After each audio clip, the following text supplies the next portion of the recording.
Do you ever get like one of those itches like under the skin, and no matter what you do, you can't do anything, so you kind of end up biting the area to try to like scratch it, or is that Yes. just me? Okay. No, I do that.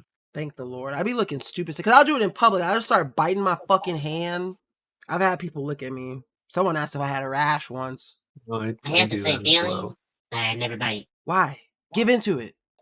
No, I Why? don't listen to I don't let my impulsive or intrusive thoughts oil. Oh shit, my intrusive thoughts have never fucking lost. Because if I lost to them, oh god, I'll be a different person. Brick 3PO unhinged. It's not pretty. I've seen you angry a grand total of like one time only, and it was very terrifying, and I thought I was going to die. Wait, when? I don't know. I pissed you off some way at Mom's house once, and then I ended up being chased around the fucking island for like 15 minutes. And then you finally caught me, and you picked me up, and then you punched me in the chest. That's our boy. That's our brick. You've also kicked me in the coccyx before, and that's the only time I've ever actually been mad at you. That shit hurt. I think that'll happen in one day. That happened at Hunter's. Oh, I remember that one. And you're like, I'll kick your ass. And I was like, no, you won't. And then you literally kicked my ass. Like, what? You said I won't. Good times. That's toxic. That was toxic.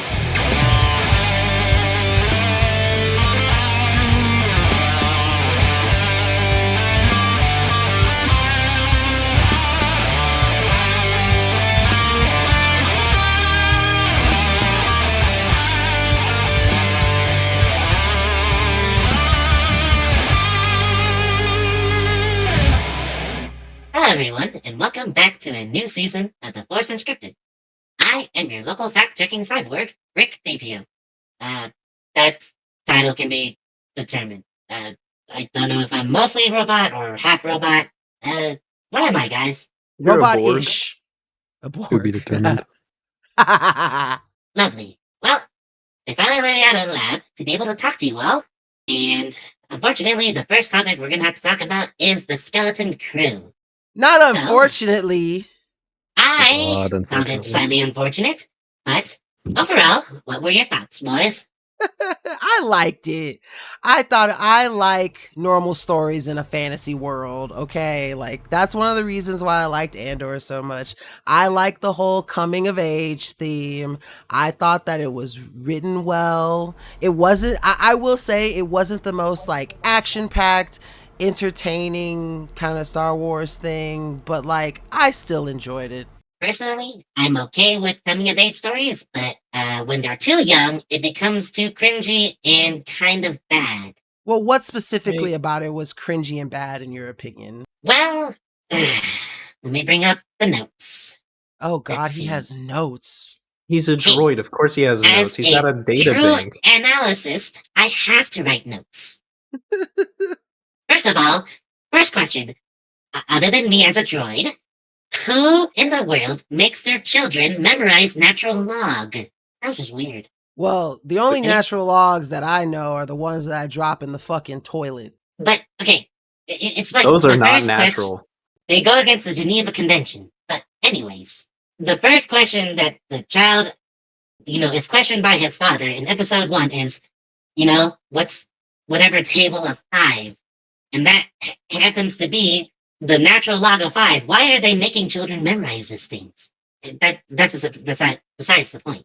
It's the fact go ahead. I feel like that's a very small thing that you don't have to hone in on. It's just, I feel like it's just pounding in the fact that I'm just being nitpicky for no reason for that point. Other ones are going to be real, but yes, I can make objective and subjective logical reasonings. First off, the kid, the wanderlust of wanting to be a Jedi is kind of whatever. 2, the Maximilius Rebo kind of, who that guy is, it's kind of cute, but I didn't sign up for Space Goonies when I heard the name Skeleton Crew. But that's exactly what it was advertised as. I didn't watch any advertisement. I literally went in blind. You just said, watch it, and I said, okay. I figured our droid would have done some research. No. Fact checker. You guys told me the bare minimum is first episode, last episode. I'm like, okay, I don't have to do anything else. Except I watched all 8, and I kind of didn't have any feelings for it at all. There was like a weird cringy moment where they had the child soldiers on Akron, and the very brief amount of time that they had spent together, the weird was it Neil and whatever her name is, to the point where after they were going to part, she gave him a kiss, and I was like, why? That made no sense. Oh, it was cute. Shut up. Bro, Neil was the best of the 4 kids. Honestly, Neil and You know KB were why? my It's favorites. because he was an alien and you couldn't actually see his character. But my entire note says this show blows except for SM33 and KB and whatever the fuck Catholips was. I loved Catholips. I love KB too. I thought I've never gotten to explore, anything about like a cyborg character outside of Lobot and like the stuff that he does with Lando in the Legends book. So I was actually really excited to see a character like KB. That was really cool. And it's really cool that I think she was maybe paralyzed or had like a brain injury, and Yes. so it's really cool representing like extreme, injuries and whatnot being fixable, or they have prostheses for stuff like that in Star Wars. I agree. I am living proof of that, apparently. Exotic, you've been real quiet over there. What's your thoughts on it? I know you didn't like it. Anything that doesn't have a Wookiee and fucking lightsaber action. I mean, it's literally Space Goonies. They even have the fat comic relief kid. If the Star Wars name wasn't attached to it, nobody would have watched it. I think that there's a lot in a Star Wars series that is marketed to kids. I think that the fact that they did it live action outside of animation this time was something that should be appreciated, honestly. I don't mind the fact that it was less action feel. I still think that it had some really good action scenes and some really good scenes just overall. But I mean, it was just something simple, cute, quick, and I liked it. I thought it was well written. I feel like all the nitpicks that you guys are gonna bring up for this are just the fact that it's not traditional Star Wars. And that's okay. I mean, like, the biggest gripe I had too, it's like, out of all the stories like that they could have done, they decided to choose this one to put out first. It's like, I don't know. It's not Star Wars to me, and I'm getting tired of Disney's happy endings in every series they do. Okay, but Andor is coming out soon. So like it's not Yeah, like I it's didn't the like that one only either. thing this year. Oh, well, yeah, but you're just lame. Fuck you.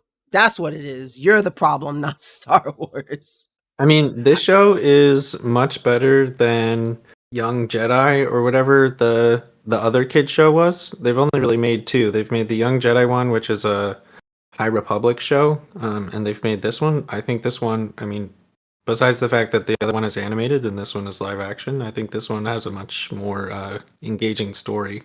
And they were both geared towards kids, and I feel like this one just had the option to be open to people who aren't kids. Whereas the other one, like wen'shi was mentioning, is strictly for kids. Like you can watch it if you just want to watch something Star Wars. I did, but I definitely now that one I didn't enjoy, but I enjoyed Skeleton Crew. I mean, that scene with the hut was definitely not just for kids. Yeah, I'm not addressing that. No, we're addressing like that to- because that was the funniest the hut shit. scene too, because it's the fact that I was watching this with closed captionings, and the attendant said, "Not again."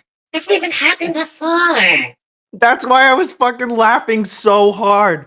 The only thing in this show that made me laugh like a ton was that, because like he was like, "Not again." So clearly something happens in that hut's mouth that doesn't end with that dude dying. And I just know that Nikita wants to be a part of it. Don't take the low hanging fruit. Don't take the low hanging fruit. Don't take the low hanging fruit. What that But I mouth will say, do. like, as an overall show, it was good. I will admit that. As an overall show, it was good. It pains me to see the decision makings of children because I can't find it logical in any means. Because you were Well, children born are not 40 years logical. old. No, this motherfucker wants office supplies most Christmases. Like, he was born 40 years old. Of course you don't take delight in the child wonder because you were born an old man. Damn.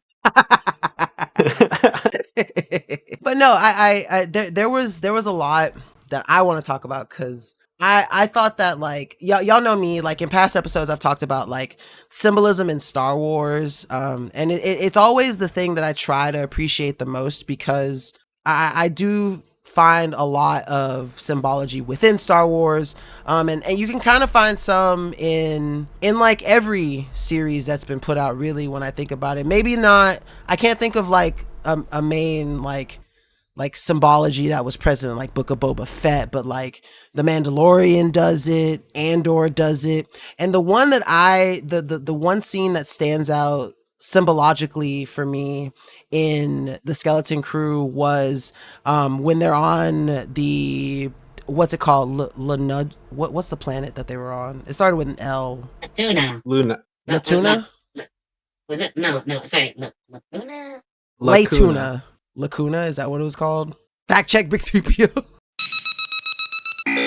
The planet's name is La Nupa. La Nupa. Okay, that's what it was.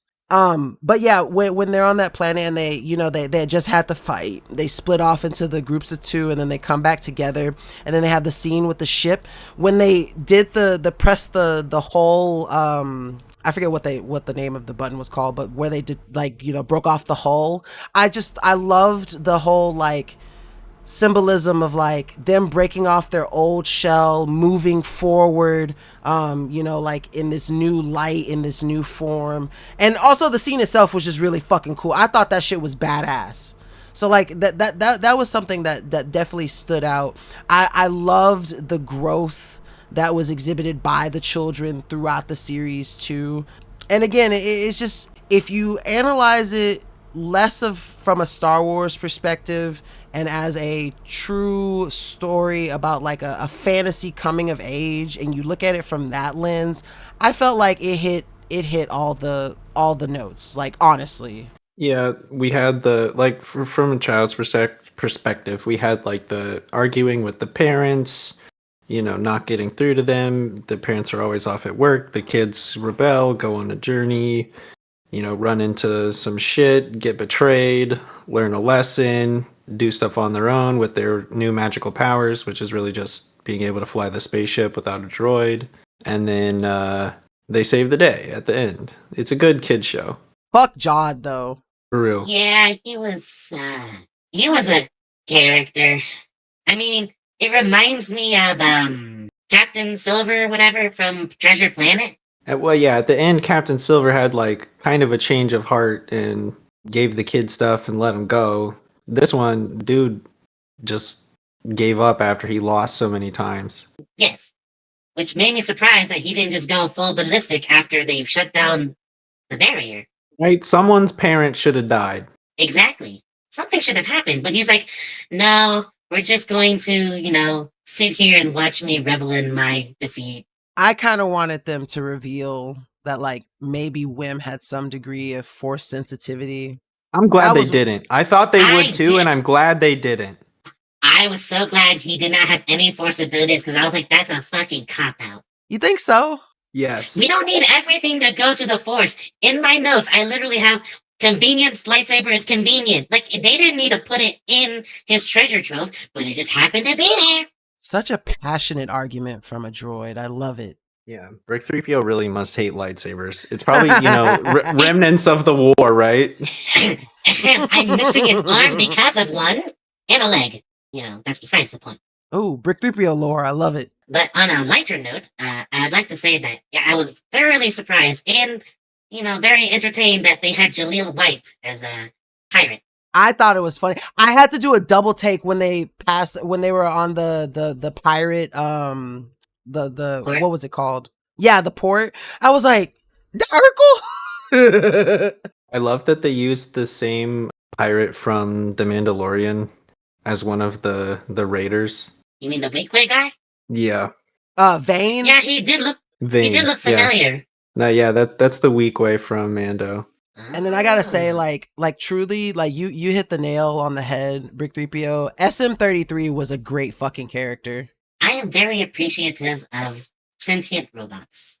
Though I may be biased because I'm part of one, but he really did prove to be, a true neutral character throughout the entire show because he's like, I followed the lead of the captain, and it kept switching positions of, oh, this is the captain, this is the captain. When Fern was God. like, I claim unclaimsies, and he was like, Jod was like, you can't do that, and he goes, but it was close enough. Because by the pirate's code, you can only be the captain of one ship. I also think it's cool that they like dove into the pirates code too, because like you get some, like we get some of like the smuggler's code from like Solo and some other hints throughout the series, but like I actually did not know that there was a pirates code. I know that Honda Onaka had mentioned it, and I was really hoping that he would get like a cameo or something in this. Sadly no, but I was actually interested in the pirates code because I didn't really know that like it had tenets the same way like the smuggler's code has, or like the Mandos have. So that was kind of cool to find out also. I mean, everywhere they go, every single kind of organization would have some form of a code to abide by. Kind of like the Pirates Code from the Pirates of the Caribbean. I've got a jaw of dirt. Sitting here, I'm realizing that this show really is just Star Wars Treasure Planet. Exactly! I could not see the show anything but that movie. And I'm just like, I kind of feel ripped off. Just a little bit. Yeah, But, the robot who belonged to the previous captain, who has the coordinates in his brain, but he has memory loss, and the captain who tries to trick the kid, but really just wants the goods and the treasure at the end. Mutiny, Yeah. everything fits like like the perfect shoe. So I do have some questions, and I didn't get it from the series, and maybe you guys picked up on it, but like, so Atten must have been hidden when the Empire was rising, correct? Like that's Beforehand. Correct. Before. It was always Oh, hidden. It was always hidden. Okay. Because it's a mint for their money. Yeah, it's always been Because hidden. there was a collective of, I believe, 6 planets of similar facilities.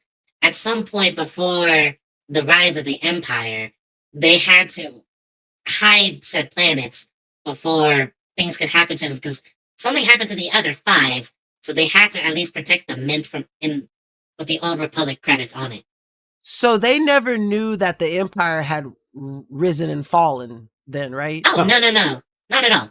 A good note for that would be what the superior said when he talked to Jod, which was, the last thing we got from the Republic was, all Jedis are traitors. Supervisor, not superior. Yep. Oh, yeah, supervisor, sorry, yes, correct. So the Empire never knew about the mints, or Palpatine knew about some of them but not all of them, and went and raided them for money to pay for the Death Star. Oh, I didn't even think about that. I mean, that would be my guess as to why you would raid your own mints, right? Or they weren't collapsed prior to the Empire, supposedly, because the Atten was in communication with the network. But yeah, Empire either didn't know about them or they raided it for the money, which could explain where they got the funding, hidden funding, might I add, for constructing the Death Star.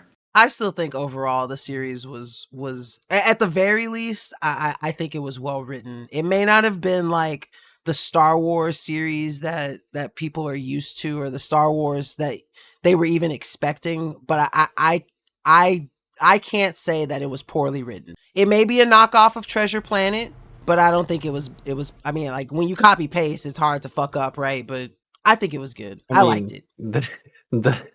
The Force Awakens is a perfect example of copy pasting and then fucking up. And you know what? The fandom's response to this one wasn't as negative as it was for like the Acolyte. Even what's the bitch? What's the bitch name? Star Wars Theory even liked the Skeleton Crew. He said that it had poor viewership because of the Acolyte. Like people are still Acolyte shaming, even in a series that has nothing to do with it. But like even he liked the Skeleton Crew. So I mean, I feel like that's a good litmus test. I feel like, I mean, the same people that were complaining about the 2 Coven moms in the Acolyte, I'm sure would probably be complaining about KB having 2 moms in this show. It doesn't make sense to me, since a good series gets bashed, but a shitty series is just flown under the radar. All I'm saying, the Acolyte was amazing. You're just a hater. The Acolyte was amazing, and they killed it for zero reason. Skeleton Crew is dog shit, never should have been made. And Nobody I said wouldn't say anything it bad should about it. never have been made. I just don't like the way they portrayed the kid. Some part of me just wishes the kids would at least use some form of common sense rather than, oh, mysticism, you know? But they're kids. They're like, I see, that's my, again, that why goes why do you against my think so logical many reasoning. kids get in the back of the candy van? Like, they're like, ooh, shiny, something sweet. I'ma hop in this van. Forget everything I've ever been told about stranger danger. The way I viewed the show, everything stemmed off of the one decision that Will made when he pressed the button when everyone said, let's go home. You're telling me if you were a kid, you wouldn't want to press the red button First of all, it was a green button, and no. or whatever, but like you He would was absolutely born 40 want to years press the old. button. No, he wouldn't have. I don't even think that. Bad example. He was born 40 years old. Like, I understand that he has the wanderlust of wanting to go elsewhere because he's been reading Jedi lore or whatever kind of scriptures on his data pad. But at the same time, you're like, okay, we're not in a Jedi temple. We are in a weird space underground. I don't want to mess with anything. Otherwise, we could end up dead. Yeah, man, I would have Am I- pressed the button. I too would have pressed the button. Exotic, would you have pressed the button? I have no idea. I don't fuck with buttons. Don't fuck with He buttons. doesn't fuck with buttons. This bitch don't know about Pangea. I will say I liked Neil and KB's acting more than I liked Fern and Wim's acting. I mean, Neil won because he was an alien, so they could make him, anything they wanted. And then I think KB did a good job. Part of it's probably because she doesn't have much facial expression, but her dialogue is, decent enough. I think Neil's growth was probably my favorite. Like his change from being like like the sidekick who's always like second guessing himself to being brave and like actually throwing a fucking rock at SM-33. Like I was like, oh shit, trunk boy, you go. And then he hops on a turbo laser. Yeah, that was impressive. And the fact that he remembered it just from one instance from the meeting on Akron was, he's a smart kid. I appreciate that. I kind of wish I had, or they had like teased a little bit more for Jod's background. I want to know which Jedi found him, but I feel like it's too much of a fan service if they make it someone you know. How do you even know that was a real story anyway? Every single thing he said the entire show was a lie. Well, how else do you explain the ability to like, even if he is force sensitive, training with that shit without guidance is hard. He had to have someone who was at least acquainted with the force, like a guardian of wills or something, to be able to push him in the right direction, right? I feel like that makes sense. I don't know. I mean, he's a pirate. He totally could have just found some, stolen some holocron or something from somebody's treasure hoard. Yeah, because throughout the whole show, he only technically told one truth, and that was Akron exists. Oh, sorry, Atten exists. We can't for sure say that the Jedi was true, but, I mean, it makes it, helpful that he learned from somebody. I guess the only real reason they needed to even describe his background like that is so that people wouldn't complain that, oh, he's just another fucking Jedi that survived Order 66. Nah, he's just some street rat who learned a little bit of, force manipulation. Personally, I was just like thinking about it. I guess the one gripe that I have for the show is that like there was an exorbitant amount of ex machina. Yeah, I mean, there's always a bigger fish. There is always a bigger fish. Also, one thing I want to mention specifically for you, wen'shi, too, is so like I don't know if they're the same race or not, but Jod's contact on that one planet, did that not remind you of Vergere? That's what I always imagined Vergere would look like. Him? No, I never imagined him looking like that.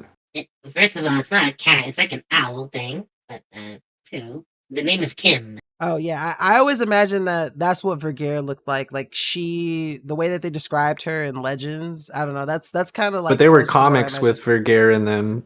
Oh where really? Yeah, she's like a Oh drape. shit.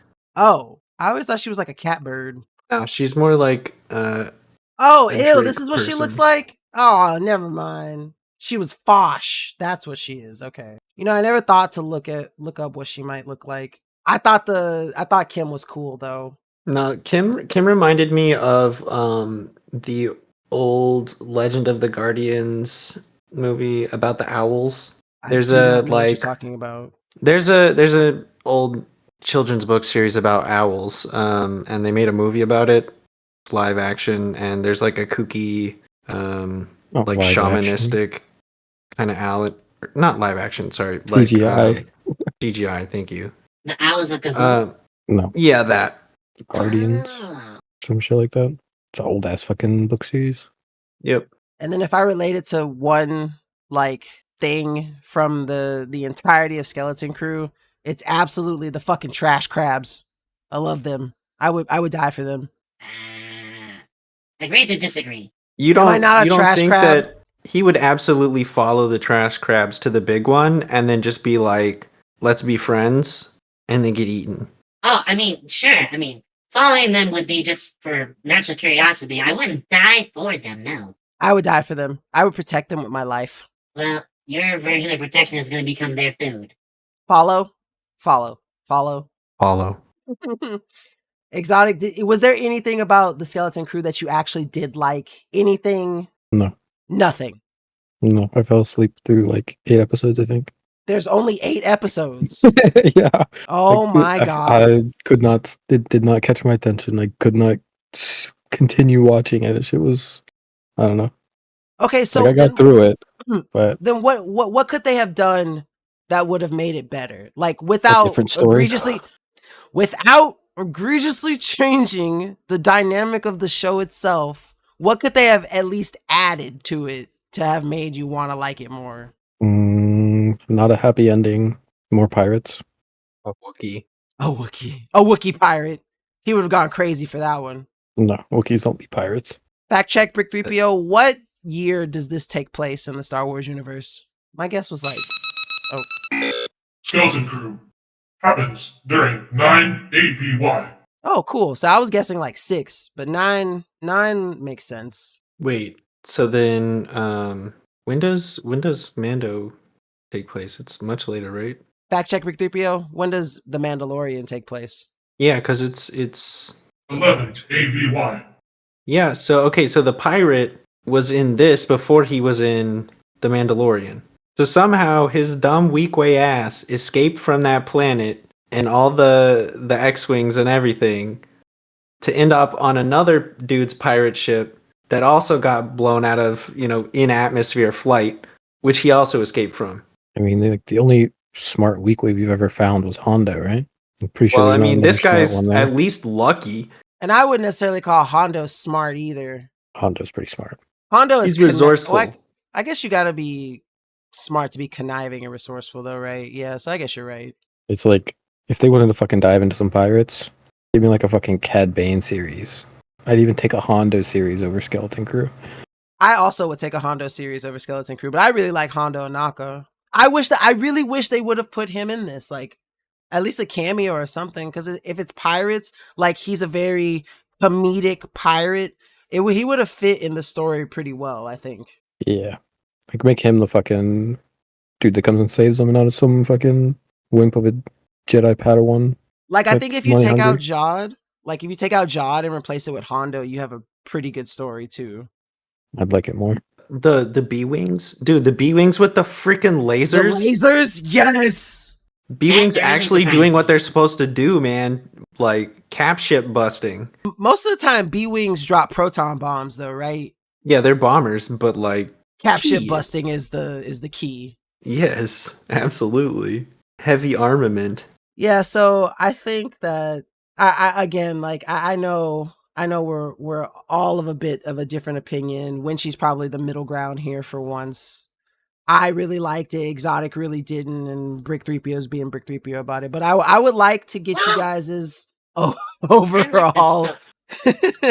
I would like to get you guys' overall rating of the series, including everything, like the fact that it is a Star Wars series, coming of age, all that, factor it all in. So I'll start off. Like, if I have to give this series an overall rating, I would give it a 7.2 out of 10. I really like the story that it told, even though it is a copy and paste. I enjoyed the character development. I enjoyed a lot of the scenes, the symbology. Not symbology, symbolism. Sorry. And I really enjoyed it. It was a nice little feel good take on Star Wars that you don't get in a lot of Star Wars outside of like, you know, the animated kids and Lego stuff.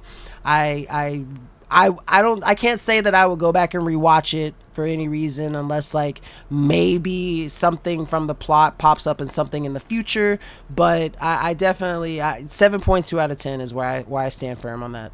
Yeah, I'd give it a 7 myself. I think it's a good kid show. I think from a kid's perspective, I'd give it like a 7.5, 8. But as an adult watching a kid show, I'd give it like a 7. There were enjoyable moments even for me that weren't too childish. There are some moments of cringe. I mean, you are watching kids acting, but it was good Star Wars. It had a decent story, redemption arcs, coming home, you know, your parents don't actually hate you and they forgive you. I thought it was pretty good. I enjoyed it a lot. I would have to rate the show about 5.8 out of 10. I'm docking. Okay, it would have been a 6. It's a good show. I did enjoy the story. I just couldn't connect with any of the main children because I didn't have that same kind of thought process or wonderlust as a child. So it didn't click with me, but I liked how certain parts of the show were dark. I liked how I learned certain things, like what happens when you hyperdrive attached to something.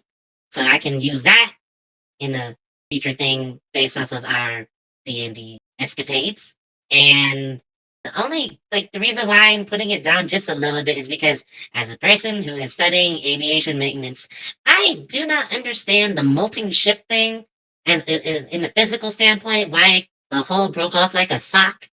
But, you know, that's physics that It's I have something to learn.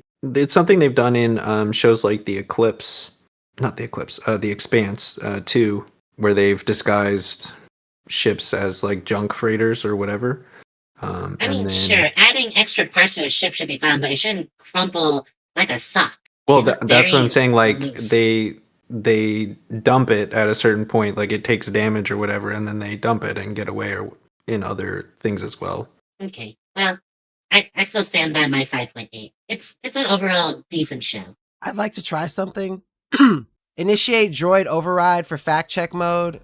Brick 3PO, instead of providing a fact check, can you give us your honest rating of the Skeleton Crew? Fact check override denied. Oh shit. Fuck. How do you deny an override? Well, you didn't say the override code, and only one person knows it. Is he dead? No, Who is it? I can't tell you. God damn it. Fact check Brick 3PO. Who has the override code? Access denied. God damn it. All right, Exotic, you're up. -2. Bitch. Okay, that's a little harsh. I would rather go sit through the Star Wars Resistance than watch that again. Hot take. I enjoyed Resistance too. Weird. Bro, the fucking Olympus? That shit was cool as fuck. Was it called the Olympus? It's been a while since I watched it. No idea. I've never watched it. Fact check Brick 3PO. What is the name of the big ship in Star Wars Resistance that lifts off the planet and travels through hyperspace? Loading fact check Delta 942. If ship in question is a CR-90 Corvette, it is called the Tantive 4. No, the Tantive 4 is what took Princess Leia to Tatooine. Response. Ship name unknown. The fuck was the ship? Oh no, the Colossus. That's what it is. Sorry, Brick 3PO. Didn't mean to break your data banks. Response. Fuck you. It's a fueling station, not ship. Well, Damn. counter response. Fuck me, I guess. Stupid meat bag.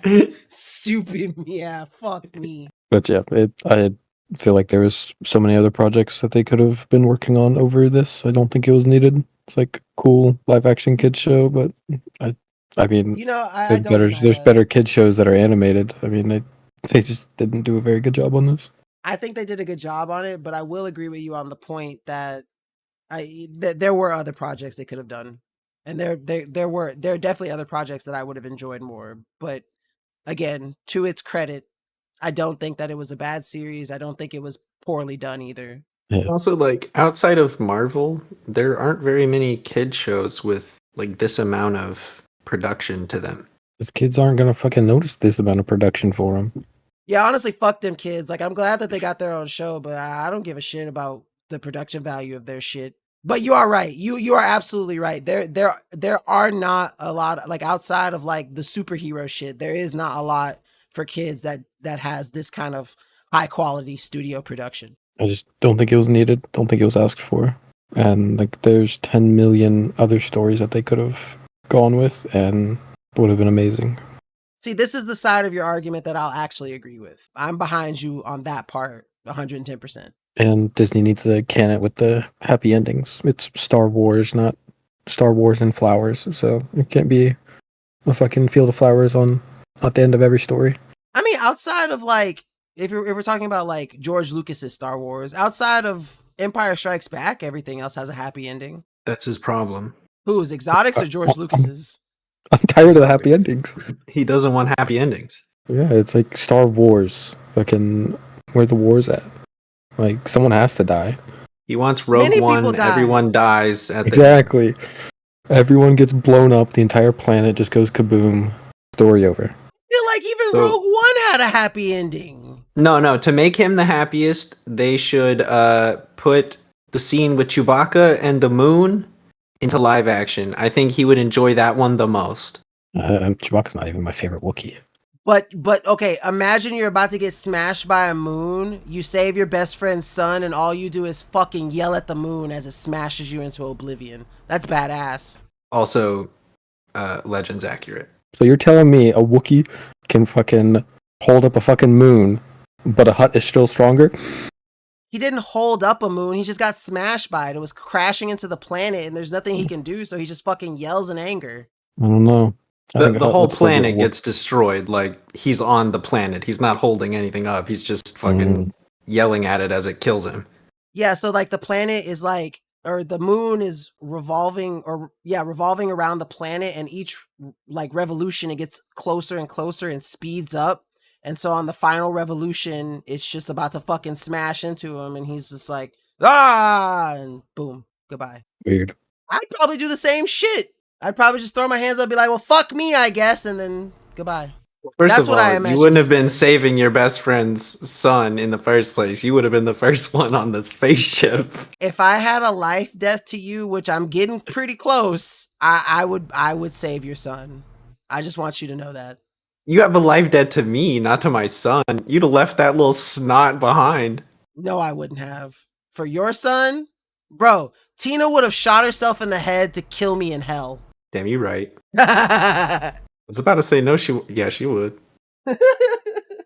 She'd hunt your ass Spiteful little down. bastard. Thank you all for tuning into this episode of the Force Unscripted. Please do all the things with the social links, such as following us on Twitter, formerly known as X, Instagram, our website, theforceunscripted.com, listening to us on Spotify or any other streaming services that you use, and what else? Twitter, the website, the YouTube. Like, subscribe, hit the bell. Catch us on Spotify. I think you're good. Yeah. Alright, that is your local fact checker, and now I guess somewhat host signing off. See ya. Later. May the force be with you, everyone, and we'll catch you on the next one.